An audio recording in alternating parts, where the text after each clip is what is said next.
যে সর্ব কারণ প্রধান কৃষ্ণ কৃষ্ণ সর্বধাম, কৃষ্ণেরই শরীরে সর্ব বিশ্বের বিশ্রাম।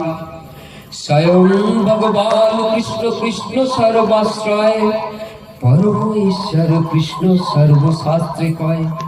শ্রী অঙ্গ শ্রীমুখ যে করে দর্শন, তার পাপ ক্ষয় হয় পায় প্রেম ধন। আপনার কাইতে কৃষ্ণ সদা যত্ন করে, তথাপি তাহার ভক্ত জানই তাহারে।